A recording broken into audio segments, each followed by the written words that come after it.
নমস্কার। আপনারা দেখছেন জনজাগরণ। রাজ্যে সাফাই অভিযান শুরু হয়ে গেছে। বিগত তৃণমূল সরকারের আমলে মুখ্যমন্ত্রীর প্রশ্রয়ে তোলাবাজ গুন্ডারা যা করেছেন, সিন্ডিকেট রাজ, চারিদিকে অবৈধ নির্মাণ, সমস্ত কিছুর বিরুদ্ধে এবার তদন্ত হবে। বর্তমান মুখ্যমন্ত্রীর কড়া নির্দেশ, কড়া অর্ডার, কাউকেই ছাড়া হবে না। Bulldozer action. উত্তরপ্রদেশের যোগীরাজ, যোগী মডেল আমরা এতদিন শুনেছি। মিডিয়ার দৌলতে হয়তো কিছু কিছু ঘটনা আমরা দেখেওছি, কিন্তু এবার আমরা আমাদের বাংলায় কিন্তু সেটা প্রত্যক্ষ করতে যাচ্ছি। বুলডোজার অ্যাকশন রীতিমতো শুরু হয়ে গেছে। তিলজলা অগ্নিকাণ্ডের পর থেকেই মুখ্যমন্ত্রীর কড়া নির্দেশ, যেখানে যেখানে অবৈধ নির্মাণ আছে সমস্ত নির্মাণ ভাঙতে হবে।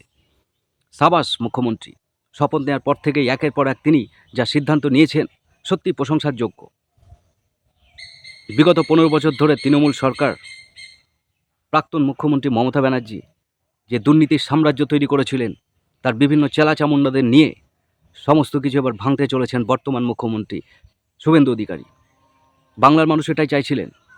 বাংলার মানুষ সিপিএমের 34 বছরের অপশাসনের বিরুদ্ধে রায় দিয়েছিলেন, পরিবর্তন চেয়েছিলেন, তৃণমূলকে সরকারে নিয়ে এসেছিলেন। কিন্তু সেই তৃণমূল সিপিএমের 34 বছরের দুর্নীতিকেও ছাপিয়ে গিয়েছিল 15 বছরের মধ্যে, আমরা দেখেছি। যাই হোক, বর্তমান মুখ্যমন্ত্রী শপথ নেওয়ার পর থেকেই একের পর এক যা সিদ্ধান্ত নিয়েছেন সত্যি প্রশংসার যোগ্য। বিগত সরকারের আমলে পুলিশের গায়ে একটা স্টিকার চেপে গিয়েছিল, দলদাস। এই বর্তমান বিজেপি সরকারের আমলে কিন্তু পুলিশের সেই দলদাস তকমা মুছে যাবে। পুলিশকে ফ্রি হ্যান্ড দেওয়া হয়েছে। রাজ্যের যেখানেই কোনো ক্রিমিনাল আছে, যেখানে যেখানে বেআইনি অস্ত্র আছে, রং না দেখে কড়া নির্দেশ, ব্যবস্থা নিতে হবে। মুখ্যমন্ত্রীর ভূমিকা তো এমনই হওয়া উচিত। মানুষ তো এটাই চাইছিল। বিগত সরকারের আমলে আমরা দেখেছি কিভাবে একটা গ্রামের সাধারণ মেম্বার, একটা গ্রামের সাধারণ পার্টি কর্মী কিভাবে রাতারাতি লাখপতি হয়ে গেছে, কোটিপতি হয়ে গেছে। কিভাবে হয়েছে সমস্ত কিছুর বিরুদ্ধে তদন্ত হবে এই বর্তমান সরকারের আমলে। প্রত্যেককে হিসাব দিতে হবে, সমস্ত দুর্নীতিবাজ মানুষদেরকে হিসাব দিতে হবে কিভাবে তারা সেই সম্পত্তি করেছেন, কিভাবে সাধারণ মানুষের হক কেড়ে নিয়ে, সাধারণ মানুষের ক্ষতি করে নিজেদের দুর্নীতির সাম্রাজ্য তৈরি করেছেন। সমস্ত কিছুর হিসাব কিন্তু বর্তমান সরকার তাদের কাছ থেকে নেবে। পুলিশকে ফ্রি হ্যান্ড দেওয়া হয়েছে।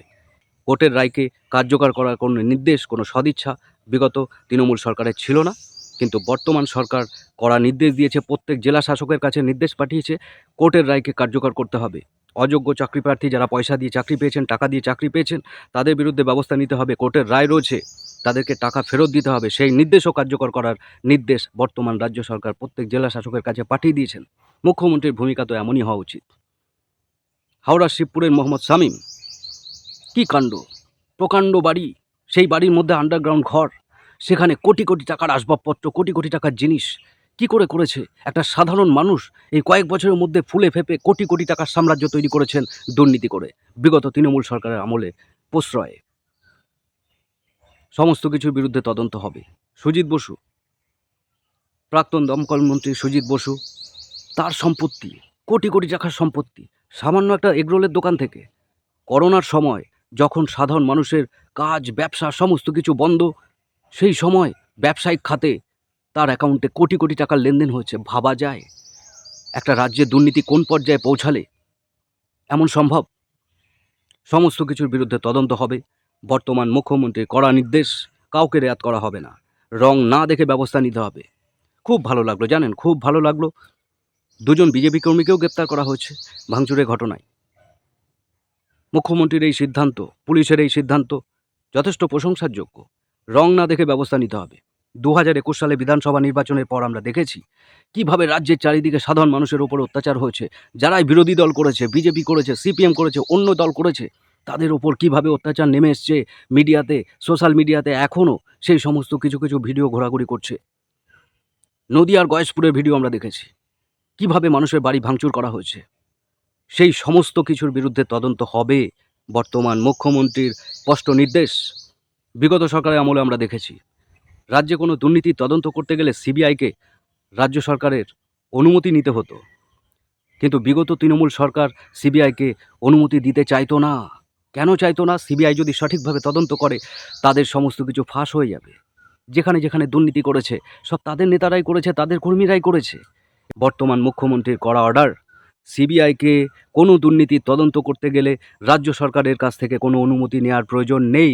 সিবিআইকে ফ্রি হ্যান্ড দেওয়া হয়েছে, পুলিশ প্রশাসনকে ফ্রি হ্যান্ড দেওয়া হয়েছে। রাজ্যের যেখানে যেখানে বেআইনি অস্ত্র মজুদ আছে সমস্ত কিছু উদ্ধার করতে হবে, রাজ্যকে ক্লিন করতে হবে, পরিষ্কার রাখতে হবে। রাজ্যের মানুষ এমনটাই চাইছিলেন। বামফ্রন্টের 34 বছরের শাসনকালের দুর্নীতি আমরা দেখেছি, অপশাসন আমরা দেখেছি। মানুষ তার পরিবর্তন চাইছিলেন। মানুষ কিন্তু সিপিআইএমকে সরিয়ে তৃণমূলকে ক্ষমতায় নিয়ে এসেছিল একটা আশা নিয়ে, পরিবর্তনের আশা। ভালো হবে, দুর্নীতি কমবে, রাজ্যে একটা সুষ্ঠু পরিবেশ তৈরি হবে। কিন্তু সেই সমস্ত আশায় জল ঢেলে বিগত 15 বছর ধরে তৃণমূল সরকার বিগত বাম আমলের 34 বছরের শাসনকালকেও ছাপিয়ে গেছে। রাজ্যের মানুষ অতিষ্ঠ হয়ে উঠেছিল, এর বিরুদ্ধে একটা পরিবর্তন চাইছিল এবং সেই পরিবর্তন বাংলার মানুষ কার্যকর করেছে। বিজেপিকে রাজ্যের ক্ষমতায় নিয়ে এসছে এবং মুখ্যমন্ত্রী হিসাবে শপথ নেওয়ার পর থেকেই শুভেন্দু অধিকারী একের পর এক যা সিদ্ধান্ত নিয়েছেন সত্যি প্রশংসার যোগ্য। মুখ্যমন্ত্রীর ভূমিকা এমনই হওয়া উচিত। বিগত তৃণমূল সরকার 15 বছর ধরে যা যা দুর্নীতি করেছেন, এই 15 দিনের মধ্যে যে যে অর্ডার বর্তমান মুখ্যমন্ত্রী শুভেন্দু অধিকারী দিয়েছেন, তাতেই কিন্তু তৃণমূলের মধ্যে থরহরি কম্প। তারা রাজ্যটাকে যে পর্যায়ে পৌঁছে দিয়েছে, রাজ্যে দুর্নীতি করে, রাজ্যে অপশাসন কায়েম করে, যেভাবে তাদের রাজত্ব তৈরি করেছেন, সাম্রাজ্য তৈরি করেছেন, কয়েকশো কোটি কোটি টাকার সাম্রাজ্য, সমস্ত কিছুর বিরুদ্ধে তদন্ত হবে। আমরা তো এটাই চাইছিলাম। আশা রাখছি বর্তমান মুখ্যমন্ত্রীর কাছ থেকে ভবিষ্যতে আরও ভালো কাজ আমরা দেখতে পারবো। ভবিষ্যতে কঠোরভাবে তিনি রাজ্যের ভালোর কথা চিন্তা করে সমস্ত কিছুর ব্যবস্থা নেবেন, এই আশা নিয়েই আজকে শেষ করছি। নমস্কার।